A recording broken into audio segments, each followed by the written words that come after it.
I want to talk about a few aspects of Steadicam posture that are specific to working with the Exovest. Now, it's true to say that when you're working with any vest at all, the more relaxed your posture is, the better. What you want to avoid doing in any vest is the fight or flight reflex to become engaged. In other words, you look at the Steadicam and you go, ugh, shit, I have to operate Steadicam, and you tighten up in the front of your body. What that does is it restricts your breathing, which is very bad. It causes a lot of unnecessary tension, and it forces the weight of the Steadicam to be carried by the wrong structural system of your body. The part of your body that's designed to carry weight is all the way down the back. That's where you want the weight to go. If you approach the Steadicam with tension in the front of your body, then the weight is going to be carried in the front.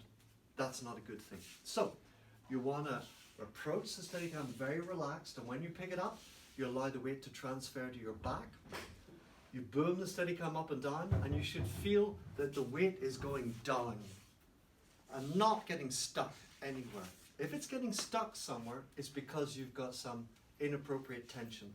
The most likely place for that to happen is starting at your toes. You'll be clenching your toes out of fear, and that has this effect of pulling your thighs forward and tightening your thighs and pushing your buttocks forward so that your pelvis pulls forward with your legs instead of remaining back as part of your back. So, very important to be open and relaxed in the front of your body when you're operating Steadicam.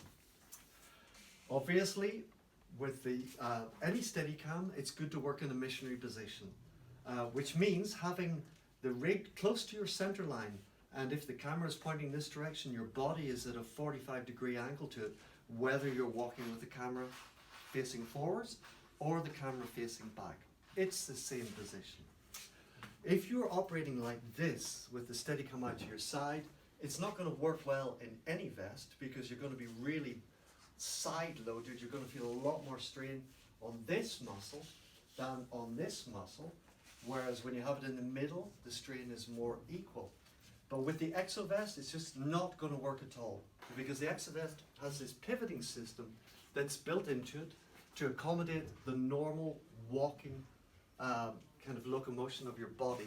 Now, what happens, well, first I should say, if you have the Steadicam off to your side, the pivots just lock out and they don't work.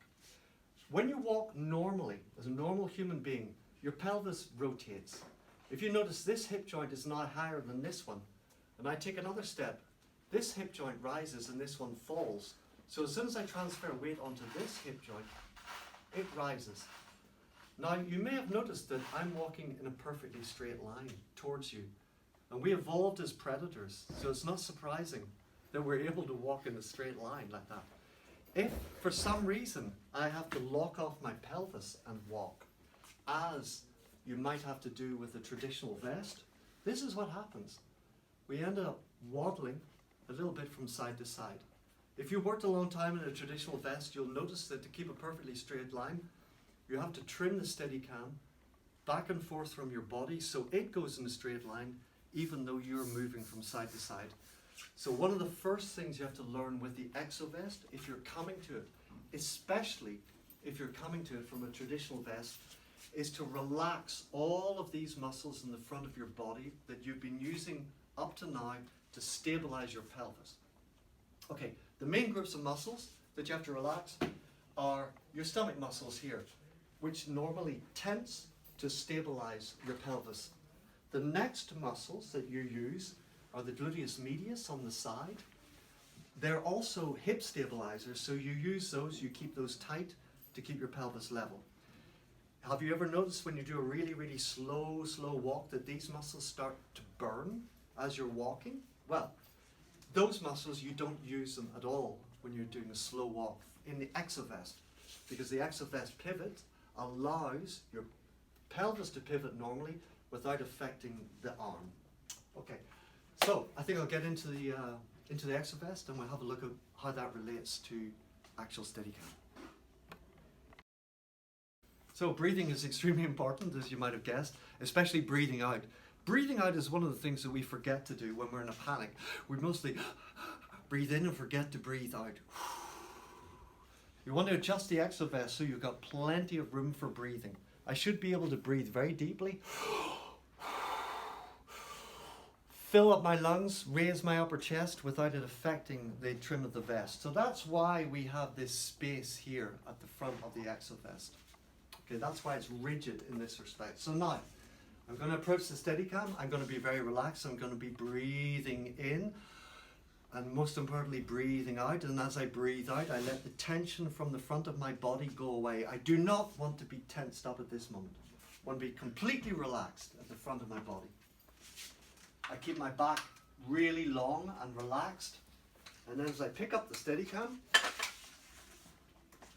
I allow the weight of the Steadicam to transfer into my back. Now, I talked before about tension in the feet, where you clench your toes, and the effect is to tighten the front of your thighs and draw your pelvis forward. This is a bad position for operating Steadicam. It's especially bad for operating Steadicam in an Exovest because you'll notice that this part of the vest can dig into your body, yeah, especially if you've got a bit of a belly, like me.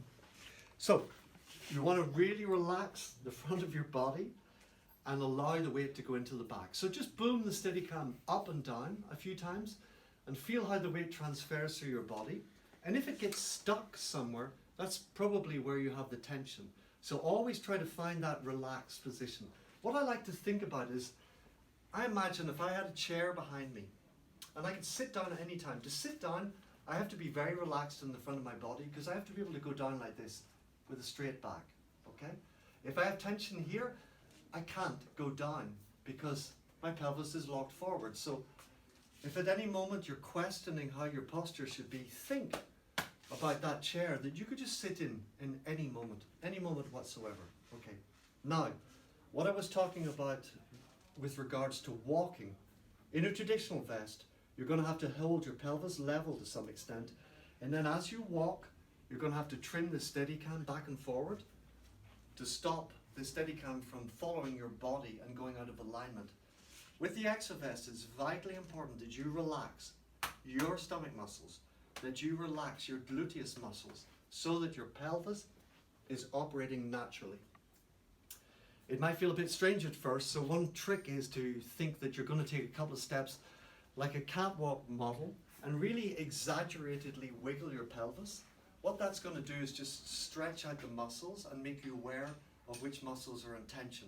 And as soon as you get that feeling, then just start walking and allowing your pelvis to rotate naturally, and you'll see, hopefully, that the Steadicam is moving in a straight line.